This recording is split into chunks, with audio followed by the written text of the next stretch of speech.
The inspiration for Dracula wasn't fiction. It was a man who kept people alive just long enough to suffer.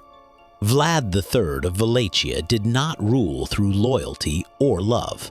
He ruled through fear so precise, it replaced law itself. In the 15th century, Europe was already violent. Executions were common. War was constant. But Vlad introduced something different. He didn't simply kill his enemies. He designed their deaths. Impaling was not fast. A sharpened wooden stake was driven through the body, often entering through the lower torso, carefully avoiding vital organs. The goal wasn't death. The goal was time. Victims were hoisted upright, their own weight forcing the stake deeper, inch by inch. Some remained alive for hours, others for days. Witnesses described screams that faded into gasps, birds perched on bodies that still twitched. Eyes remained open long after the voice was gone. Vlad turned execution into public theater. Roads leading into his territory were lined with bodies. Villages were surrounded by forests of the dead. Not hidden, displayed. The message was simple. This is what happens when you cross me. Thieves were not imprisoned. They were impaled and left to rot as warnings. Corrupt officials were not removed quietly. They were executed where everyone could see. Even the nobility was not safe. Vlad once invited rival nobles to a grand feast. They ate, they drank, they laughed. When the meal ended, soldiers entered the hall. Some guests were impaled immediately.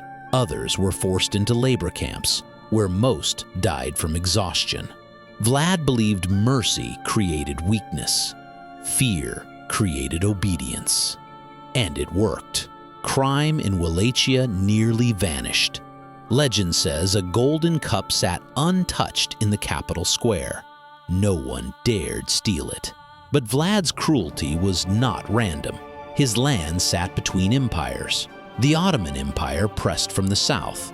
Hungary watched from the west. Vlad had been a hostage as a child in the Ottoman court. He learned how power functioned there, how terror could stabilize rule.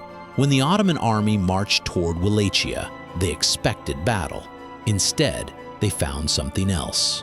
Miles before reaching the capital, they encountered 20,000 impaled bodies. Men, women, soldiers, prisoners, all positioned upright, facing the road. A forest of corpses swaying in the wind. According to historical accounts, hardened soldiers vomited. Veterans refused to advance. The army turned back. No siege followed. No battle was fought. Fear had already won. Word of Vlad spread across Europe. Pamphlets described him as a demon, a sadist, a monster wearing a crown. Stories exaggerated his cruelty, but not by much. Over time, the man became legend. The legend became myth. Centuries later, when a writer searched for a name to represent darkness, blood, and terror, he found Dracula. Today, Vlad the Impaler is remembered in two ways. To some, he was a brutal tyrant. To others, a ruthless protector who defended his homeland at any cost. But history agrees on one thing. Vlad did not want to be loved. He wanted to be remembered. And fear never forgets.